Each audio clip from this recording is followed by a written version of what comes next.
Adama, une jeune femme aussi résiliente que la terre qu'elle cultivait.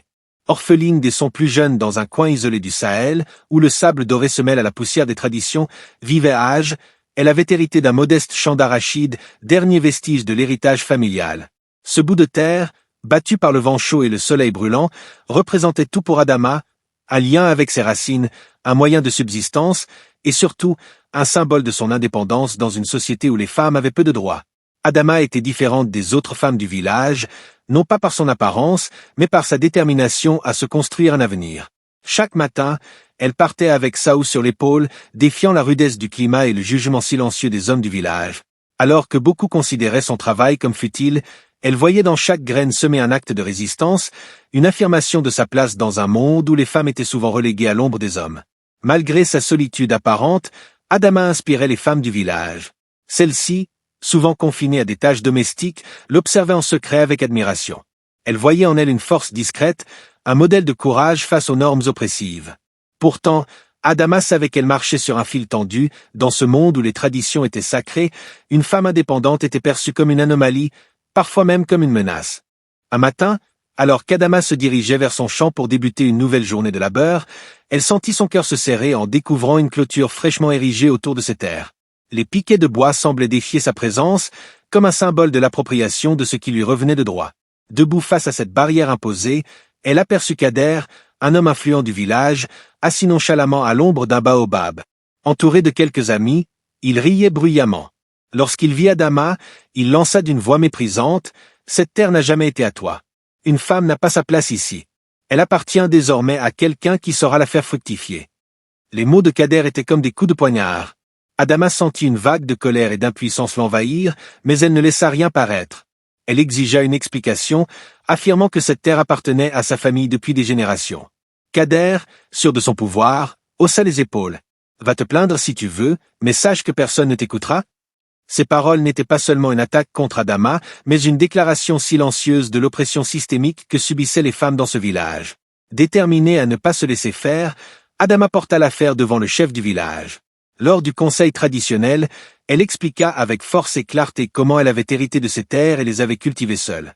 Mais Kader, ayant anticipé sa démarche, arriva accompagné de faux témoins, des hommes prêts à jurer que la terre lui appartenait.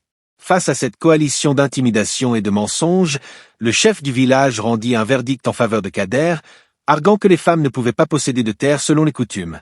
Ce jour-là, Adama ne perdit pas seulement son champ, mais fut confronté à l'ampleur de l'injustice enracinée dans son propre village. Refusant de céder à l'injustice, Adama trouva refuge sous l'ombrage d'un grand acacia au centre du village, où les femmes se réunissaient parfois pour échanger en toute discrétion. Elle partagea son histoire, et bientôt, d'autres femmes commencèrent à parler. À mesure qu'elles racontaient leur propre lutte, Adama découvrit que son combat n'était pas unique. Chacune d'elles portait en elle des récits d'injustice, terre volée, droits bafoués, décisions imposées. Ces confessions, aussi douloureuses qu'elles fussent, devinrent une source de force collective. Sous l'acacia, un plan commença à prendre forme. Adama encouragea ces femmes à transformer leur douleur en action. Ensemble, elles décidèrent de porter leur voix au-delà des frontières du village. Mais pour cela, il fallait convaincre celles qui hésitaient encore. Avec patience et détermination, Adama visita chaque maison, écoutant les récits des plus réticentes et les persuadant de l'importance de l'union. Ce mouvement naissant sous l'arbre devint rapidement un symbole d'espoir, un lieu où chaque femme pouvait être entendue et soutenue. Armé du soutien des femmes et de leur détermination, Adama décida de porter l'affaire devant le tribunal traditionnel du chef-lieu. Ce tribunal, bien que encore influencé par les hommes, représentait une autorité plus neutre que celle de son village. Adama, accompagné de plusieurs femmes, se mit en route pour ce voyage ardu. Leur courage était palpable, pour beaucoup, c'était la première fois qu'elles quittaient leur village, qu'elles bravaient les regards et qu'elles exigeaient que leur humanité soit reconnue. Leur quête n'était pas seulement celle d'une femme pour sa terre, mais celle d'une communauté pour sa dignité. Lorsque le groupe de femmes, mené par Adama, atteignit le tribunal du chef-lieu, elles furent accueillies par un mélange de curiosité et de scepticisme. Une femme s'opposant à un homme influent comme Kader était presque inconcevable. Pourtant, Adama se tenait droite, déterminée à défendre sa cause. Dans la salle bondée, les juges traditionnels, tous des hommes, s'assirent en silence pour écouter. Kader, confiant et entouré de ses partisans, affichait un sourire narquois, certain que cette affaire tournerait à son avantage. Adama, prenant la parole avec assurance, exposa calmement les faits. Elle expliqua comment sa famille avait cultivé cette terre depuis des générations et comment elle en avait hérité à la mort de ses parents. Elle parla également de son travail acharné, de ses efforts pour maintenir sa dignité malgré les obstacles. Puis, d'autres femmes se levèrent pour soutenir son témoignage, partageant des récits similaires de spoliation et d'injustice. Chaque parole jetée dans l'air lourd de la salle était un coup porté au mur du silence qui avait maintenu ces femmes dans l'ombre. Mais Kader ne resta pas silencieux. Avec arrogance, il tenta de discréditer Adama, affirmant que les femmes n'avaient pas la capacité de gérer des terres et que leur place était à la maison. Il fit appel à des témoins masculins, comme il l'avait fait dans le village, espérant manipuler la vérité.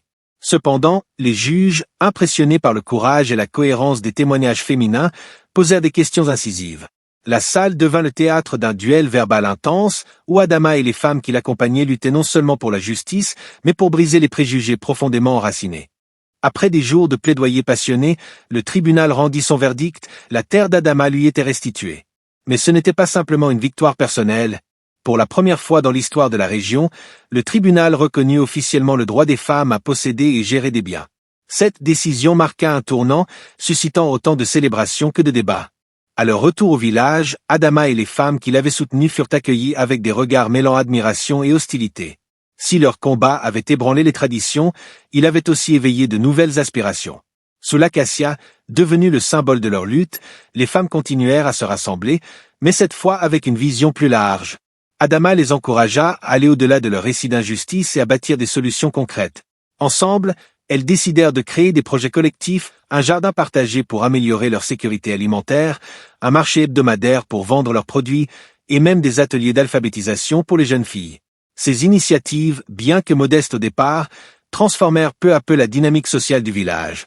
Les hommes, d'abord réticents, commencèrent à observer les bénéfices de ces changements. La prospérité apportée par les projets communautaires profitait à tout le monde, et les jeunes générations voyaient les femmes sous un jour nouveau. Adama, de son côté, restait humble malgré son rôle central. Ce n'est pas moi seul, mais notre union qui a fait la différence, rappelait-elle souvent. Sous l'ombre protectrice de l'acacia, les femmes écrivaient une nouvelle histoire, non seulement pour leur village, mais pour toutes les communautés alentours. Les initiatives portées par Adama et les femmes du village ne tardèrent pas à attirer l'attention des communautés voisines. Des femmes venues de villages environnants se rendirent sous l'acacia, curieuses d'entendre l'histoire de leur combat et de voir comment elles pouvaient s'en inspirer. Cet arbre, autrefois simple point de rencontre, devint un lieu de transmission de savoir et d'espoir. Les femmes y partageaient non seulement leurs récits, mais aussi des stratégies pour revendiquer leurs droits, améliorer leurs conditions de vie et renforcer leur autonomie. Chaque nouvelle visite enrichissait leur communauté et renforçait leur mouvement. Adama, bien qu'humble, comprit que sa lutte avait pris une dimension bien plus grande que la restitution de sa terre. Lors d'une de ces réunions, une jeune fille lui demanda « Adama, qu'est-ce qui t'a donné la force de te battre ?» Elle répondit avec simplicité mais profondeur « Ce n'était pas seulement pour moi. C'était pour toutes celles qui viendront après nous, pour qu'elles sachent qu'elles ont le droit de vivre avec dignité. La justice, ce n'est pas un don, c'est quelque chose que nous devons conquérir ensemble. » Ces paroles résonnèrent comme un appel à l'action, gravé dans le cœur de toutes celles qui l'écoutaient. Avec le temps, le village devint un exemple pour toute la région. Sous l'acacia, les femmes organisèrent des formations sur leurs droits, sur l'entrepreneuriat et même sur la résolution pacifique des conflits. Ce lieu devint un symbole de résilience, un phare pour celles qui cherchaient à briser les chaînes des traditions oppressives. Adama, bien qu'avancée en âge, continua de guider ce mouvement jusqu'à ses derniers jours. En elle, le courage et l'unité des femmes avaient trouvé une voie. Et même après sa disparition, l'acacia resta debout, témoin silencieux d'une révolution menée par des cœurs battants et des esprits éveillés.